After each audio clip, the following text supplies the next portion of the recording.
All right. Welcome to Lift Every Voice, a conversation experiment. Um, we have missed you all tremendously. It feels like it has been many lifetimes since the last time that we saw you.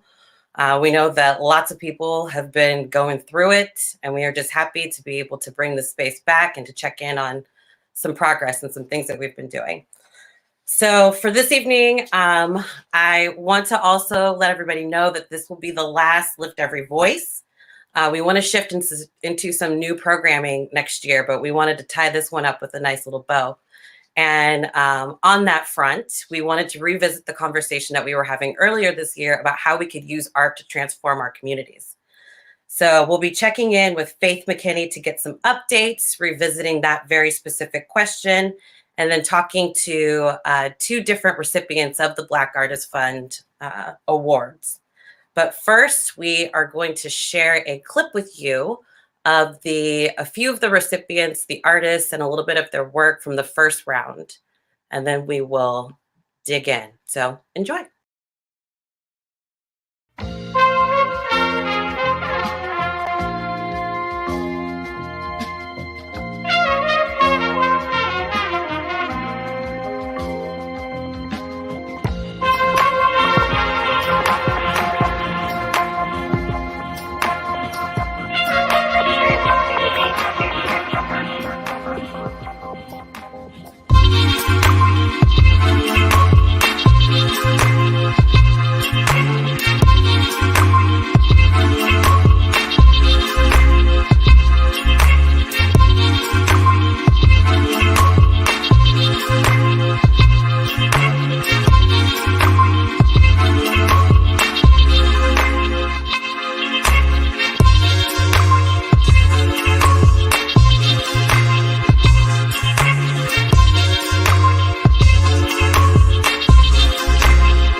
All righty. So one of the things that happened as a result of the Lift Every Voice art conversation was the formation of the Black Artist Fund, which is who you were able to witness the artistry of during that video clip. And to help us navigate that conversation, we are going to have Faith McKinnie. Hey, Faith. Thanks, Jackie. Hey, everyone. Thank you all for joining us for this Lift Every Voice art update. So back in May 2020, May 20 this year, Jackie asked me to pull together some people that are constantly using art to transform our city. I reached out to 4 incredible Black women: Maya Wallace, Jessa Ciel, Niva Flor, and Cloudy. A few weeks after our discussion, I kept thinking about how do we help Black creatives in the city increase their capacity to produce. So in early June, only a few weeks later after the first Lift Every Voice, I reached out to those same beautiful Black women to join the Black Artist Fund board, something I pulled out of the air, and I just really wanted to raise money for Black artists in my city. So 6 months later, we've raised over $40,000. We gave it all to over 60 Black artists, built some formidable relationships between Black artists, patrons, city officials. I ain't gonna lie though, y'all, it hasn't been pretty. I thought it was going to just raise money and give it all away to Black people. But I've learned a lot personally and professionally. I've grown, I've laughed, I've cried, I have celebrated with the artists and the women on this board. This board has spent hours in the last 6 months building something for our city, and most importantly, the Black creatives that live and work here. So I'd like to bring the original founding board members together and also introduce you to 3 new members that jumped right in and got to work with us. So I would like to introduce first Jessa Ciel. And Jessa is, if you're ever on an Instagram fight, Jessa is your go-to.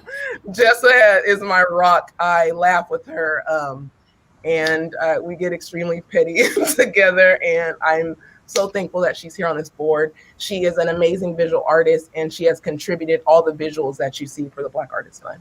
So Jessa is also a Black artist living in this city. So I appreciate her contributing her time and her creative work and practice to us.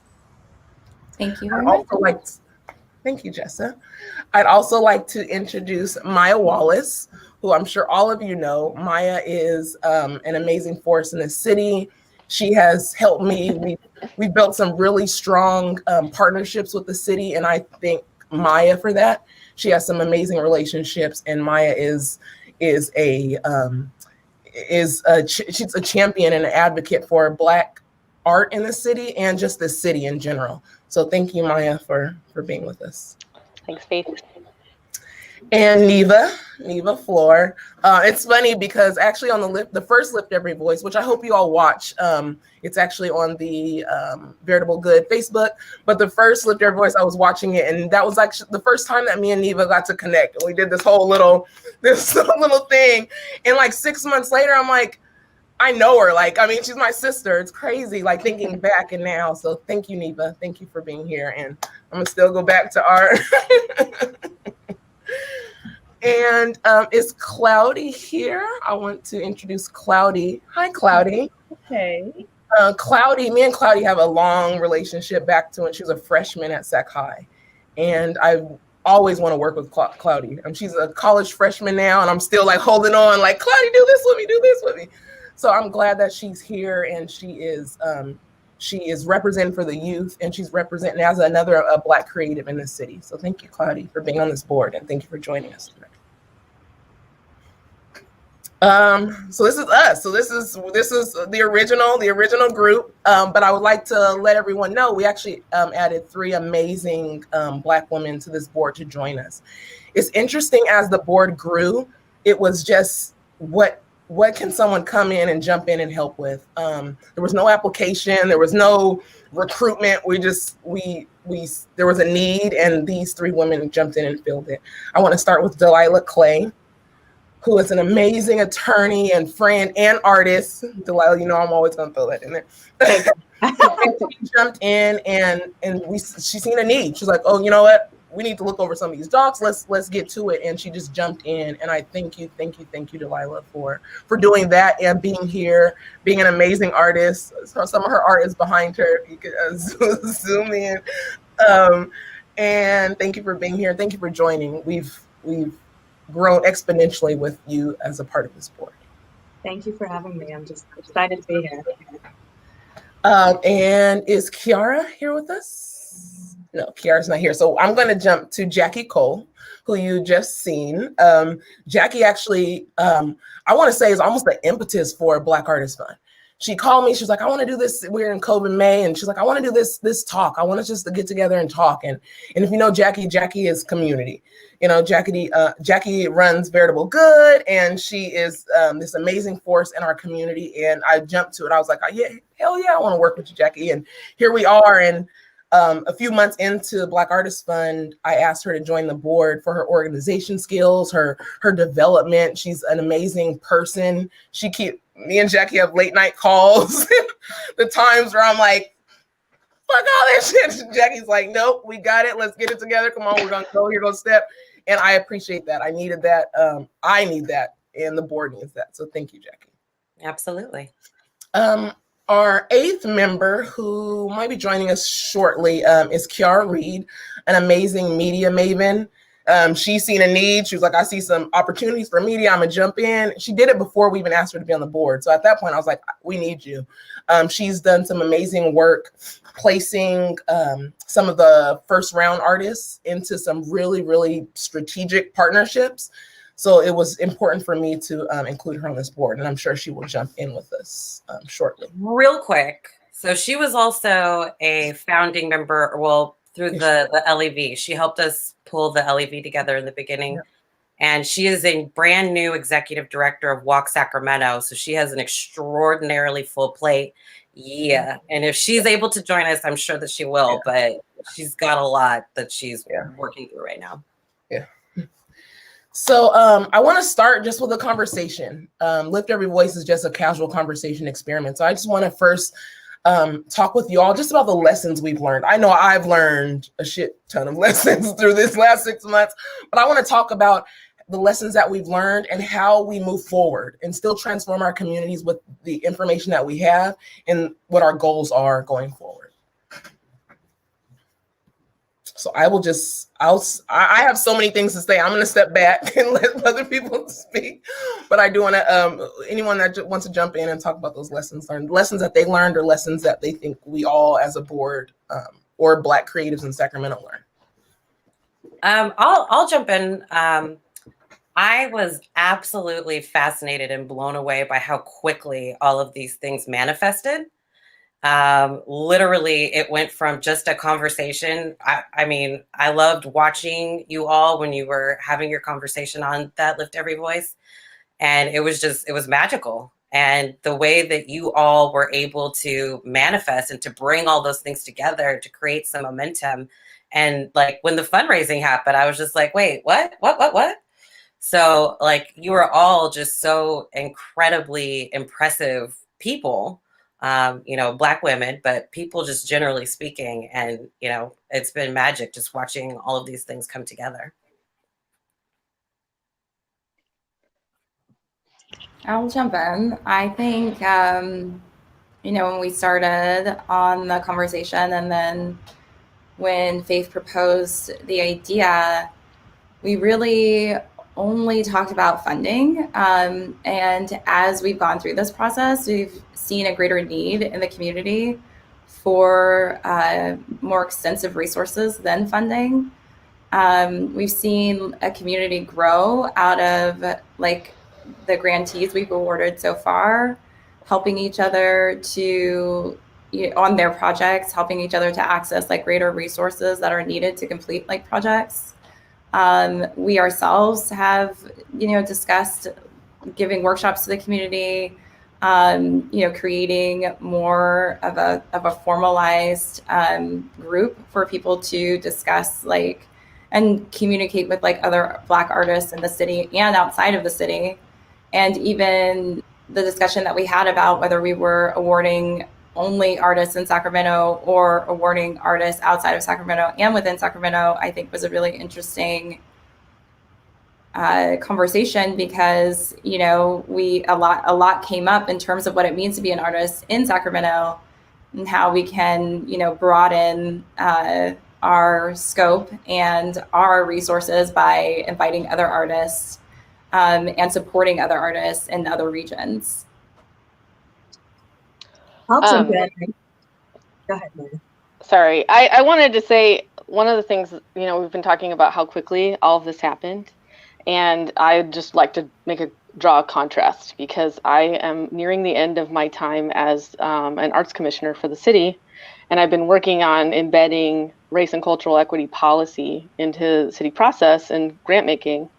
And so I've sort of been privy to this conversation about what's the skill development that we need to do for local artists more broadly, not just Black artists, but the conversation within the Black artist community has always been, why don't we get any love from the city? And some of the responses that they've received, not from me, but from others, has been, well, you need to take advantage of these capacity building resources. And despite people actually doing that, I don't think we've really moved the needle very much. And it's been years that people have been asking for this and that people have been pushing for it. And I think we're maybe going to see some momentum now that we have an arts leader. But the fact that we, the Black Artist Fund board, were able to come together and build this in less than 6 months and start to drive this and have this conversation is both good because it's directly serving a population that hasn't had a lot of direct action, but it also puts a lot of pressure on the overall system to be more responsive. And so I'm really grateful for this opportunity and that the community was willing to invest in us and our vision. This was my first time participating in a round of grantees, evaluating a round of grantees. I joined the board in September. And I was just completely blown away by the amount of talent that's in our local community, by the passion that people, put forward in their applications. Most people put forward in their applications, and by the incredible need for something like Black Artist Fund to really be out there providing small assistance to some of these folks to just kind of get going, to get started. And for some of our other, I think we're going to have one of our sewer grantees today to see sort of the level, the range of just real talent that's out there. It's really, really incredible. So I've just enjoyed being a part of the process. And I think that, I look forward to us building out greater capacity as the need exists. Yeah, we've seen so many Black artists in Sacramento. I had no idea. Yeah. I was super excited when I started when Faith asked me to be on the board. I was like, yes, of course. But like at first, because I'm so young, I didn't exactly know what all of that would encompass. And seeing all of these beautiful women just work completely and like vigorously on trying to uplift this community and getting money out to them, and like seeing how the community reacted to the Black Artist Fund, how we exceeded the goal of like what we wanted to raise. And 83 applicants inside of this round. That was amazing. When I saw that number, I was super excited to be a part of it, to like for people to entrust us with like giving them money and being like these people that they look to inside the community. And I was like, wow, I get to be a part of this. I think that I learned that as I am a young artist and I'm trying to be in these positions where I'm helping other artists, that I need to know more than just art and community, because like Faith said, like as the board grew and as like we got deeper into this, we realized that the board needed more. And that's why we brought more people on. And it has been amazing to watch this process. And like we have different committees within the board, and I'm like, hey, I don't know everything, but can I sit in on some meetings so that I can learn? And I think this has been a great learning opportunity for me. I'm very excited to be a part of it, to feel valued inside of this space. Being inside of most spaces or boardrooms or places where people have authority, I feel like it's not women of color. It's not people who value my opinion or my input. And that is just not the case at all here. So thank you all for that. And thank you, Cloudy. I will say that we've had a few meetings that Cloudy has brought things up and we're like, oh yeah, okay. And so that was important when we built this board. When I built it, I said, we got to have youth involved. I think so many times we ask, like, what does the youth want? And we never invite them in. So, and just knowing Cloudy as a teen, as an artist, I definitely wanted her voice, and it's been very valuable in this process. I'm gonna go back to what someone said about raising money. Actually, when we started in June, I was like, 10,000, I'll be happy with. Like literally, I was like, 10,000, we'll grant that out, and this will be done. That was like when starting. Like I didn't know if it was gonna, be something that we can sustain and keep growing. And after, I think we raised the 10,000 like in the first few days, right, Maya? Wasn't it? Yeah, in the first 3 days. And that is when like the community, and we had so many people showing us love, and all the artists that actually did fundraising. And this is, summer of COVID. So people are struggling and people are donating their art sales. I mean, it was just amazing. We had so many amazing partners and people that come to, I want to support Black artists. And I'm glad that this was, kind of motivating for people. I don't know what people were doing before to support Black artists, but I feel like we're the go-to now. A lot of people have said they go to our website, and I can't even like tell you how many partnerships have happened outside of what we know of. I think there's a lot of things that are happening in our city, and artists are getting hired and collaborations are happening because of what we brought together. So yeah. I have many lessons learned. The first round we had, I mean both rounds, you can't make everyone happy. And that was, I think, something I learned. I was like, what, we're gonna give money out. People are gonna be fine. People are gonna be happy with, they're gonna celebrate. And now I'm like, oh, actually that's not the case. Okay, I get it now. But we're growing, and that makes me proud and happy. And even the people that didn't get, so like Cloudy said, 83 applicants this round, and we funded 26. A lot of those 50, 60 numbers, like they were reaching out to us saying, thank you for what you're creating. And a lot of them ask for feedback and they want to know how can they get better. So I think for me, it's now like, how do we build capacity outside of funding, right? We had 40,000, that was nice, but how do we do more? And I feel like helping artists write grants, right? And photograph their work. We've seen so many different applications at different levels, from emerging to, to some people are kind of made it. And it was humbling, to see that difference and see where we can help in that process and help artists outside of our fund. Yeah, I'll just say just quickly that, we hear so often from artists that while they would love to be able to create their art and work and live and play here in Sacramento, the reality is that often when they reach a certain point in their career, they have to leave, right? And so when we think about the cultural drain that goes along with that, when we think about, building future prosperity in the region, we are undeniably leaving out a broad sector of our community, in the art community, by not investing in local art and in local talent. And when we add a layer of what we know are historic and long-term disparities against artists of color, we know that artists of color are bearing the hardest brunt of that reality. So I think this is such a catalyzing moment, and it doesn't necessarily overshadow the legacy of work that's happened prior to this moment, where others have come together and rallied around issues to support, how do we make this work? I think that's such a hand in glove, like, reality of how art folks work together. Like, we figure it out, we make it happen. And in fact, we do that so well that sometimes we undersell the value that kind of partnership and collaboration brings to a community. And certainly we don't always see the benefit of those collaborations and the benefit of those partnerships. And that to me is what makes this opportunity so unique and so special, is that, yes, there is that fundraising, grant making element, which, yeah, we want to see resources get in the hands of artists. I mean, that's so critical for artists that we know have not necessarily have some of the access to, the social cachet or the collateral to see their ideas, to see their projects move forward. Yeah, money helps you do that. Let's just be real about that.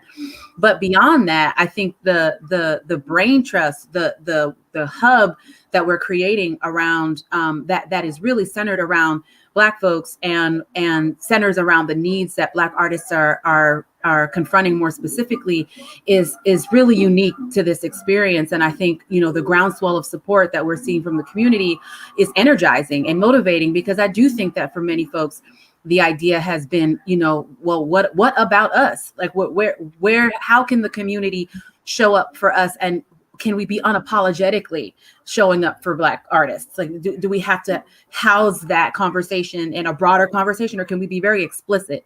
And I think this is a way to be very explicit about what we're trying to do and to drive those resources and investments to make sure that, artists of color and Black artists in particular are here to stay. And that's what I want to say. I know that those are the conversations that we have at the board level. How do we secure a future and support the future of arts in our community? And this is, I think, such a brilliant way of doing it. And I think I've been so motivated by what I've been learning as part of this process. Many of us I know sit on other boards, sit at other leadership tables.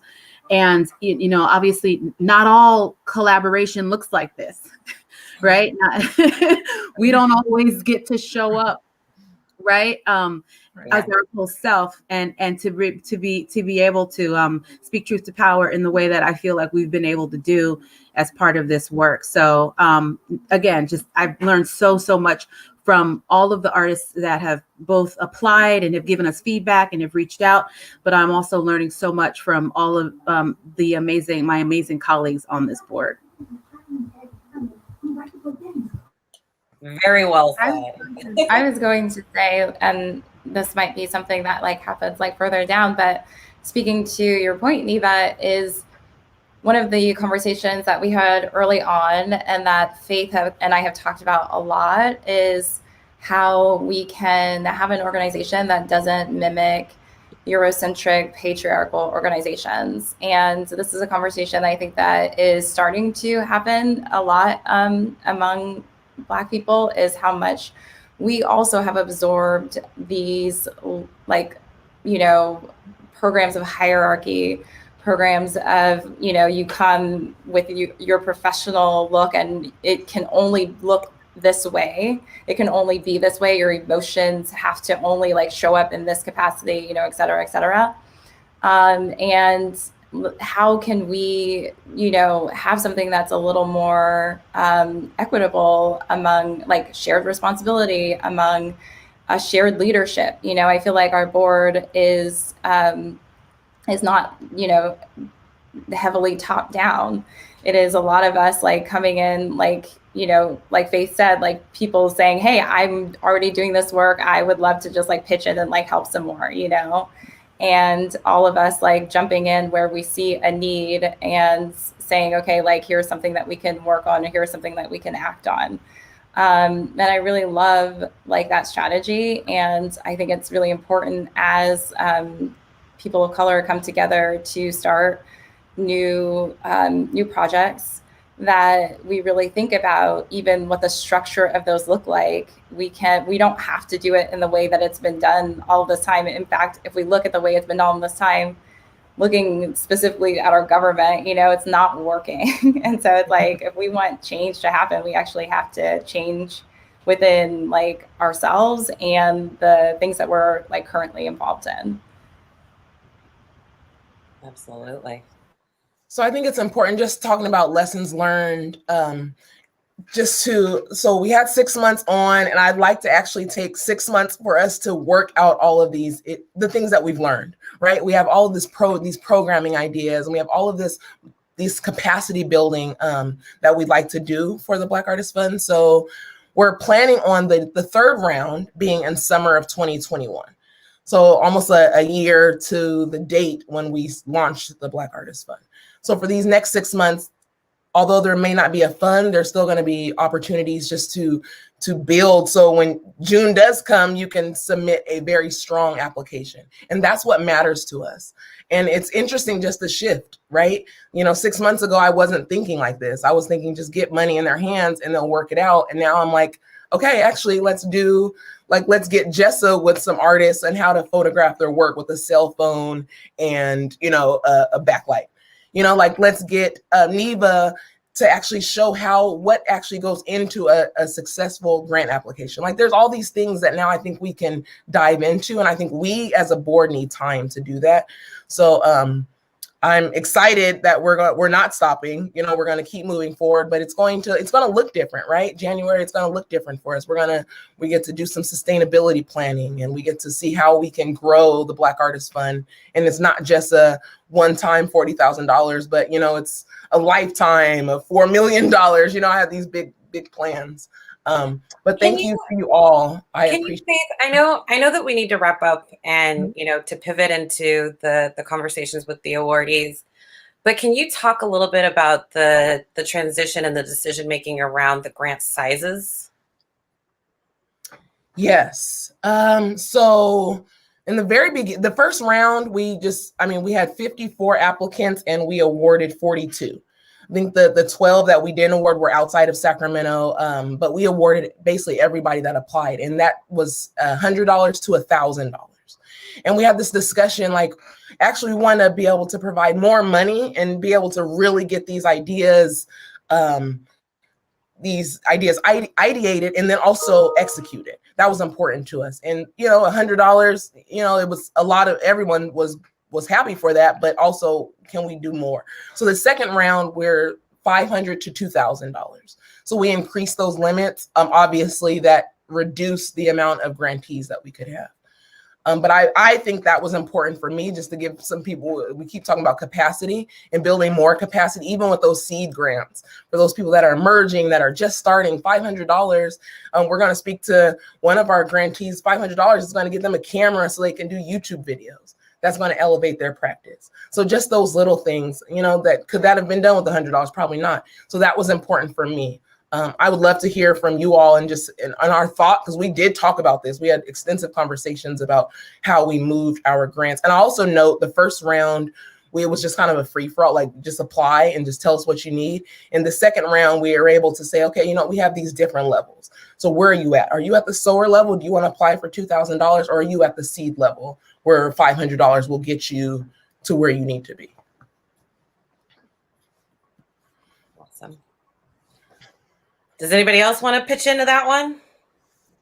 Yeah, I just I want to say that I liked the process that we used to come to this, like to develop the first round, that we were really sort of democratic in our approach in the first round, because it enabled us to build a base to start with and to sort of really start to understand the depth and the breadth of the community at large, and then start to have conversations like on the regular with several of those artists and follow their journey. And that sort of process like emerged as we were going. And so I don't want people to think that like it was like a fact-finding mission almost. Like we had some money and like it brought people to the table. And I think it's a really interesting way of doing grant making, but it's kind of my favorite way, because you never know what you're going to get. And it's like it's a treasure hunt almost. Any final thoughts? I'll just say thank you. Thank you again. I feel like I say thank you all the time, but thank you all. I love you. I thank you. We love you. Keep riding with me. We're going to keep going. Yes, we're going to keep going. Yes, Black Girl Magic. Black women are saving the world, and Sacramento, and all the things. And thank you. Thank you very much. I love you all. Yeah.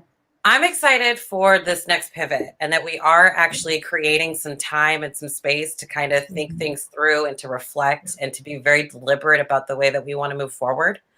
And we've been very open and transparent about the process and the goals that we've set up for ourselves. So I'm very excited about where we're headed and what we're going to be able to do in the next year.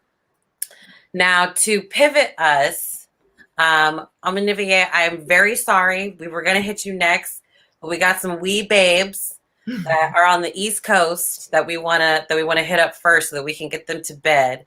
So I'm going to pull everybody out of this conversation except for Faith, so that we can dig into that interview.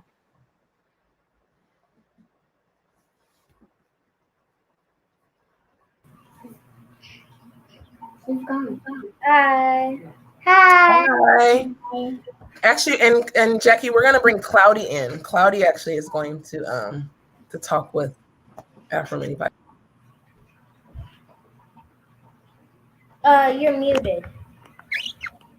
Yes, I was. How are you guys doing tonight? Good. That is great to hear. I have a few questions for you. So I'm excited to talk to you guys. My first question is, what inspired you?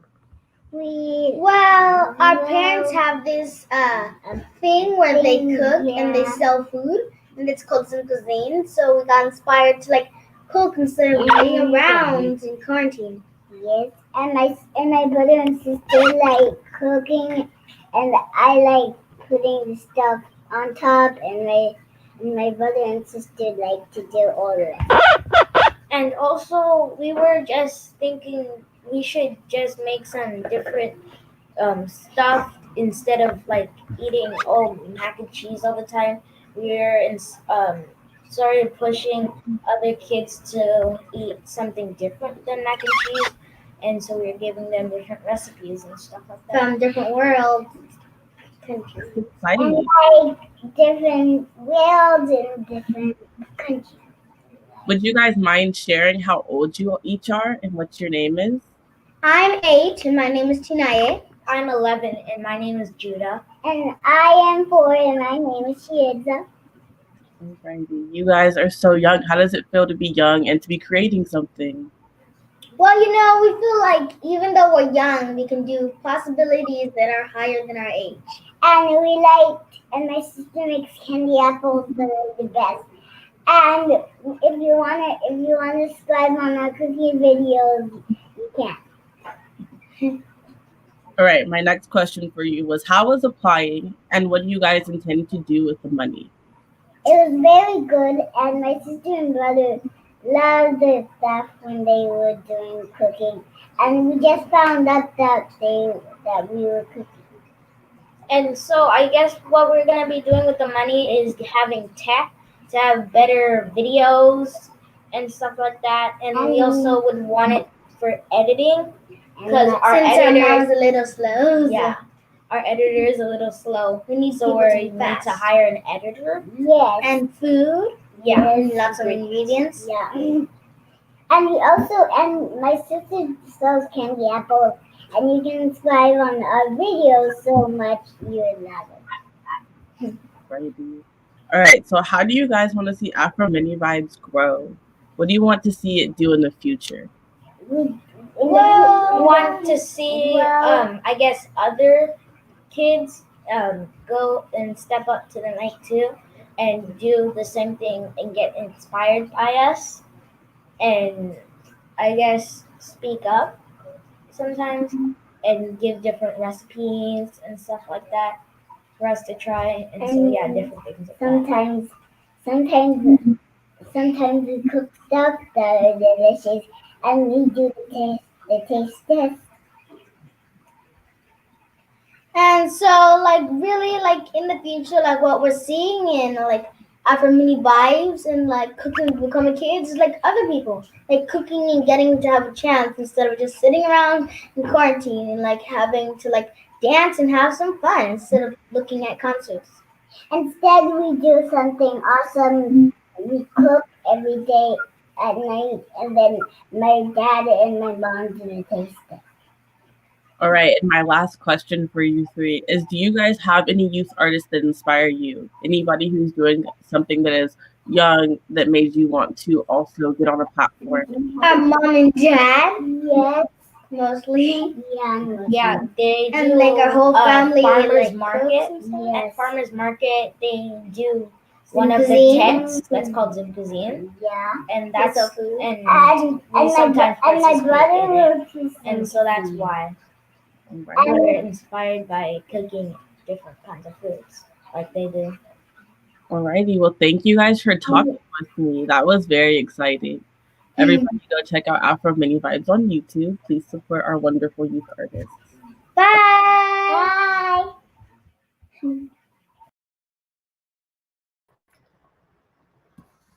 I love that. I want a candy apple also. So Afro Mini Vibes is one of our youth grantees for round 2. So they had a great application. They're doing some really amazing things. So please check them out and support them. What was important for us on this conversation was to show our youth Afro Mini Vibes and also show one of our sewer grants. So I would like to introduce Amonevie Akade. She is a Sacramento-based artist who makes jewelry under the brand Tula and Bloom. Using traditional metalworking techniques, she seeks to articulate inner experiences and connect with wearers, investigating their personal journeys. Her work was showcased at the DeYoung Museum store in San Francisco in conjunction with the touring exhibition Soul of a Nation, Art in the Age of Power, Art in the Age of Black Power, 1963 to 1983. Inspired by modern art, movement, and the natural world, Amonevie's minimally structured jewelry invites conversation and connection through joyous self-expression. Hey girl, hey. It was really important for me to bring you in this conversation because you were actually our round 1 SOAR grant and our round 2. And I really wanted to talk. I wanted to talk with you, but I wanted everyone to hear from you. I think you had your round 1 application was really strong, and we seen something come from it, right? We seen something tangible, and we follow you, and we loved everything you produced. And then your second round application feels like it even took it to a next step. You know, you want to bring in other Black jewelry makers, and it really blew our mind. And, you know, you have this conversation, I will say, like, you know, you imagine what people say. You know, because we have 83 applicants and some people don't get funding. And here we are funding you a second round. But I stand by that decision, girl. I stand by it. I have lots of your earrings in my own personal collection. My mama has your earrings. And it's, you create a space, not just jewelry, right? You create a space for us to feel good. And you have good energy, and your application was superb. And I just wanted to really talk with you about why this funding is important for you, and also just share with everyone what you applied for. I'm not going to share your application. I'm not going to do that to you, girl. I would have it on screenshot if I could. But it was really strong, and I really, as we talk about capacity building and building this space for Black artists and creatives. And in your application, you want to be a mentor. So I'm almost putting you up there, like, okay, you're there. Like, people need to know that you're here and you're producing great work and you're applying, and your application was amazing, and we want to fund you. So thank you for being here, and just share with us. Thank you for having me here, and thank you again to the entire board for. I think I might have an echo going on. Can you hear me? Yeah, I can hear you. Cool. Well, I just wanted to again express gratitude to the entire board for granting me again the SOAR grant. I was really surprised and taken aback. I was like, okay, I'm going to try it. I'm going to try apply again and see, but I wasn't sure. And so I was really pleased and really humbled that you guys have that much faith in me and are really making that effort and putting your money where your mouth is when it comes to supporting artists and making it substantial. The work that I do is pretty intensive, and it requires a lot of resources. And I know over the years that I've been doing it, I've been held back a lot because of lack of resources, and then also a sense of scarcity in my own mind. And so being able to know that there's resources out there and then work for that and then receive it gives me not only like the actual resources to work with, but it also gives me the frame of mind that I can, that I have the agency to go after what I need to get what I want and do the things that I need to do in order to achieve my goals. So it is more impactful than you know in terms of how it supports artists, is not just the monetary impact. So I just want to say that. Yeah. And I'll say that there's six grantees that were from the first round. So 6 got granted in the second round. And that was important for us. And actually, we asked you all, we said, hey, we're doing another round, please apply. We had to make sure it wasn't like, that stops you from applying. But I want to talk about just being a Black jewelry maker. And I feel like, being a Black artist is one thing, but like, do you have your support system? I know as a curator, I'm always looking for Black curators, especially in Sacramento, but how is that? And how is this funding going to help specifically help you kind of cultivate that community that you need? Well, when I first started, I kind of went about it in a roundabout way. Like, I don't have formal training in metalwork. And so when I got started, it was very much kind of grassroots, like looking on YouTube and getting my skills through there. And once I started taking classes at community colleges like ARC and Sac City, I didn't, see a lot of people who looked like me. And then I also noticed, like, when I went to like shows, like fairs that were oriented for jewelry professionals and jewelry makers, again, not seeing a lot of people who look like me. A lot of my initial clients didn't look like me. And then when I was starting to create at a certain level, it felt like I was kind of alone in this experience. It wasn't until fairly recently that I started encountering more Black jewelry artists who were working at the level that I aspire to, like that really artistic, fine art type of work, and that involved like really highly skilled metal smithing. So it was definitely for me, like, kind of feeling like I was in my own silo here. And then I feel like there wasn't a lot of conversation as well. Like when I was taking those classes, when I was seeing examples of work that was being put out, I was given examples like Beverly Trudeau and other folks, and not one of them was Black. And it took me a while to even find out that Art Smith was Black. Like I was just like, I was blown. My mind was blown when I found out this really beautiful jewelry maker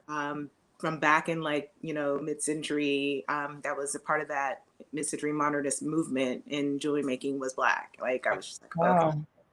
So yeah, I really wanted to feel like I had a place, like it was something that was possible for me to work in this field. I mean, it's not an industry that, I mean, I know art is in general is pretty expensive, but like jewelry is like, it is pricey. So you're working with like precious metals, you're working with precious stones maybe. And it made sense that the folks that I saw who were involved had those resources already, or in some way were already supported in their craft. So yeah, but in terms of like moving forward, I recall, and this is why, I included that in my application about kind of creating this space for others to learn. I had a conversation. There's another jewelry maker who primarily does beading. And I know like she's kind of getting into wire work as well, but there seems to be, again, this sense that we're all kind of working in our silos. And we had this conversation about, possibly getting together and kind of finding people out there. Because I know it's almost like the same as my experience in meditation. Like I thought I was kind of like, one of the few Black people in Sacramento that was meditating when I when I first moved back to Sacramento. I had been meditating for a couple of years down in Southern California. And I came up here and I finally found a group, and I walked in and it was like, I was a fly in the milk. So I was like, I mean, everybody was lovely and kind, and I'm still with this meditation group, and it's a little more diverse. And I actually host a meditation for people of color now, but again, at that time I was like, I'm the only one. And so it kind of felt like that with the jewelry as well. So being able to, but then learning that there are other Black meditators in Sacramento, they're just all in their houses, they're all like, maybe dispersed, made me understand that it would be the same experience with jewelry makers as well, and with people who are aspiring to be metalsmiths. So so this idea of like having kind of a forum or a group that could get together and learn techniques and explore different options is definitely something that I want to push forward. And I think this will kind of not only like help me do it, but give me the accountability I need to push through and move it forward. Yeah, nice. And so as we approach the holidays, I've committed to shopping local and only doing gifts from Black artists and local artists. So tell us how we can support you. Because obviously, 2000 is nice, but that's not going to sustain you. Like how else can this community, which is not just Black people, which I've seen through our funding, right? A lot of our funding came from, non-Black people of color and white people. So how can we all come together and support you? Yeah. Well, this year has been really challenging with COVID and everything. And so I think, having those grants to just supplement, like, just existing and staying in the game has been really helpful. And so there's a lot of events that, got canceled from March onward, and the support has had to shift to online. And I know some people who have pivoted and done that really well, and I wish I could say that I was one of them. But I'm doing my best. And in that, in knowing like my work and who I am, if people can just, again, like support that online space. and as well as sharing with other people that they know, sharing with other institutions. So I think I can share now. Like, yeah, so last year I had the contract with DeYoung and had my work there, and they're still selling my work on their online museum store. Starting in January, February, I'll be at the Crocker. So I'm really excited to have my work there. And so my goal is to really be in that space where my work is shown in galleries, in our institutions, and that really excites me. But also, like, you know, getting into that commercial space. So for people who want to see that kind of work in more accessible places, then, you know, kind of let me know and support that, and support. And you have to let, you know, these larger companies know that this is what you want. You want those small batch makers. You don't want things made in China. You want to know who is making the products that you love. And so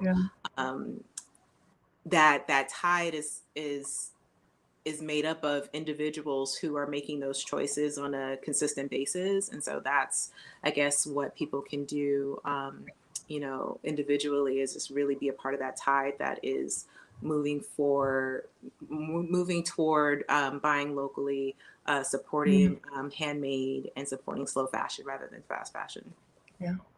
I love to think of your trajectory. I remember maybe a year or two ago at the River City Marketplace, my mom was blowing my phone up with these images from you, or you had a booth there. And I was like, oh, I know her, Mom. So now, I mean, I still get those text messages for Christmas, girl, we're going to have to work something now. I got to get my mom something. But to see that, you know, at the River City Marketplace at Fremont Park, and now then I go to the DeYoung, and I see the lady was showing me your jewelry, and I was like, I know her, you know, it was amazing. And now you're at the Crocker. Like, I'm so happy. I'm so proud. Thank you for continuing and cultivating this community with us. I feel like that's important. That was, again, going back to your application, that you're like, I want to bring more people with me. I'm like, that's what we're doing. So thank you so much for that. Round 3, girl, June is coming. You'll get an email. Everyone's going to get an email. I'm going to be shameless. I'm just going to keep it. Like, you guys are gonna. And I will definitely. I'm happy that I get to see your work at the Crocker, and I get to buy some. Yeah, well, hopefully by you know, I had hoped to have the new collection out by the holidays, but it didn't quite work out. So I'm looking forward to getting that done in the next year, and that's kind of where the grant will help me. And hopefully you'll see something new, and maybe in the form of something gold. So we'll see. Right. We'll see. Yeah. I think all mine are silver, so I would love to have some gold too. I'm blue. I only have silver. Yeah. Should have worn them today. Yeah. Awesome. Yeah. Thank you again, and we look forward to following you along. And thank you. I'm very, very, very, very happy and pleased with you and your work. And I think all the bar speak for the board when we say thank you for applying, and thank you for keeping this work going in Sacramento. Well, thank you guys for making this happen. And Faith, I mean, this was your, you know, child. This is your brainchild, and I'm just really grateful that there are people like you and all the women, the beautiful Black women on the board, who are invested enough in our community, and who are intelligent and resourceful enough to get something going, and not just kind of talk about it, but be about it. So thank you for your support, and I look forward to making y'all proud. So yeah, thank you. Okay, Jackie, can we bring the whole board back together? I just thought of something that I want to do real quick. So if we can bring everyone back together, I just wanted to, I think there's so many, I can't even think of all the thank yous, but I think each of us kind of just have like some, you know, like if there's any shout outs, I would really like to shout out Verge Center of the Arts. They had an amazing art auction this year, and they donated 10% of all of the proceeds to the Black Artist Fund. So so that will be money again for round 3. So thank you, Verge. But if we want to just go out and throw out some thank yous, if there's anyone that specifically that you would like to thank through an artist, a partner, a city official, anything, I think this is our time just to say thank you to our community. Everyone's been saying thank you to us. I would like to say thank you to our community. I have a list. Only a few, Maya. Only a few, not the whole list. Okay, I will. I wanted to shout out Jesse Vasquez, Meg Myers, and Joya Fonda, because I know that all of them have had fundraisers for us. And I know I'm forgetting other people who have had fundraisers, but those were the ones that came to mind. But I just really wanted to say that Artists Helping Artists is always really heartwarming. And I've had the opportunity to see a lot of this community over the years, and people really show up for each other. And I liked that they showed up for this project as well. I was just going to thank all of the artists who applied. 83 applicants. It was really incredible and absolutely beautiful. And for most people in applying, they really kind of laid out exactly, what they were going to do with the money, where they were coming from, things about their background. And I just felt very honored to be able to sort of be a part of that process and reviewing that. So thank you to everybody who applied, and very much encourage folks who maybe didn't make it this time to come back and do it again when we're back up and running in June. Along the same lines of Delilah, I wanted to thank the youth artists that applied. I know that as being a young person, it's really hard to apply for a big grant like that, to put yourself out there, to put your art out there, which is obviously a vulnerable thing. As Erica Badu says, I'm an artist and I'm sensitive about my shit. So I understand youth artists being on the stage. Specifically, one of our grantees, Lariah, she went to The Voice this season, to the live. Being 15 and 16 on that national platform and bearing your soul. Like, I just want to thank the artists for being vulnerable with your applications with us and putting yourselves out there and entrusting us with that. Yeah.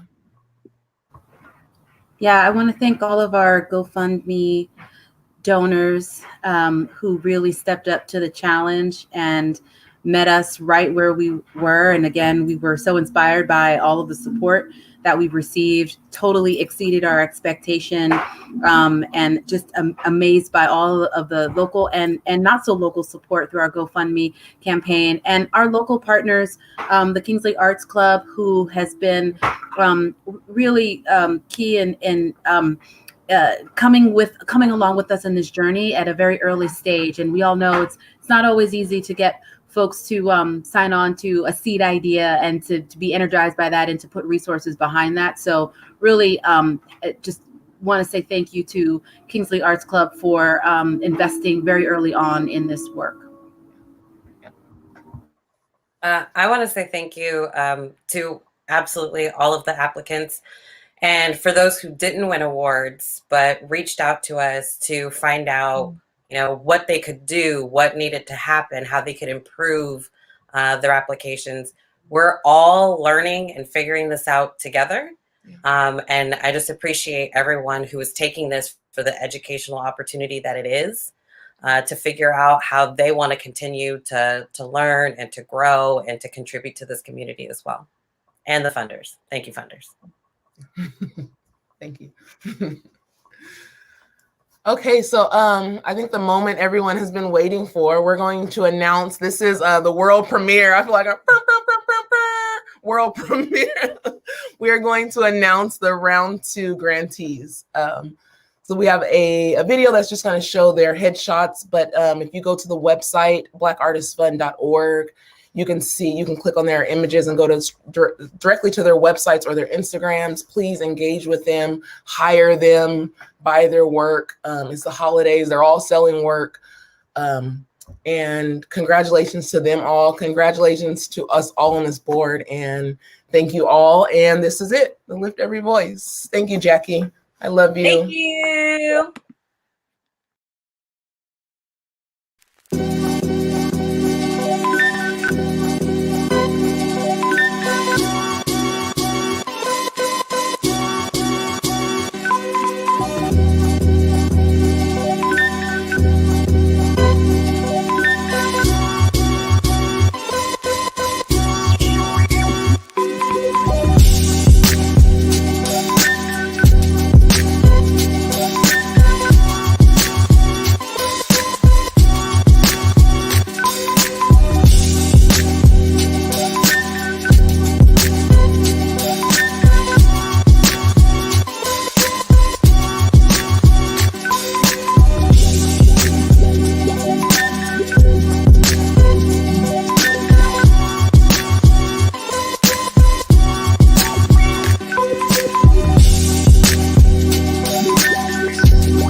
I just got to say, I misspelled Kia's name. I am so sorry, girl. That was my bad.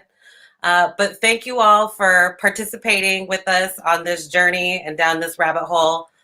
You're all amazing and beautiful, and I feel very happy and blessed to be in the company of such magnificent women. And we look forward to continuing this work in the next year. So thank you, everybody. Good night.